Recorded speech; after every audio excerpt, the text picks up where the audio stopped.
Meanwhile, more tough talk from Iran's President Mahmoud Ahmadinejad. He vows to continue full speed ahead on his nuclear program in spite of new economic sanctions imposed today by the European Union. This as the U.S. and Israel discuss what could be the next step against Iran, a military attack. From the Pentagon, here's David Martin. Joint Chiefs Chairman Admiral Mike Mullen leaves tonight on an overseas trip that will take him to Israel. The trip has been scheduled for some time, but U.S. officials say it comes just as the Israelis are mounting a full-court press to get the Bush administration to strike Iran's nuclear complex.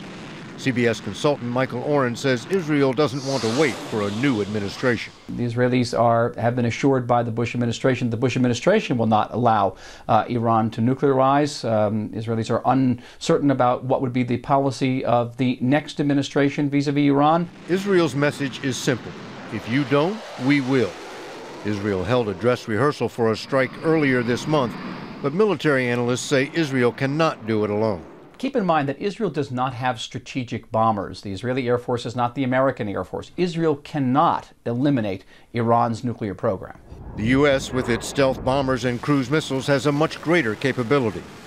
Vice President Cheney is said to favor a strike, but both Mullen and Defense Secretary Gates are opposed to an attack which could touch off a third war in the region. U.S. intelligence estimates Iran won't be able to build a weapon until sometime early in the next decade. But Israel is operating on a much shorter timetable.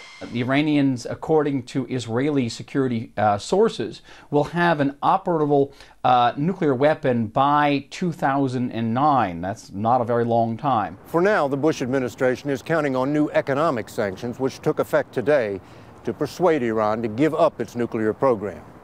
But nobody's counting on it. David Martin, CBS News, The Pentagon.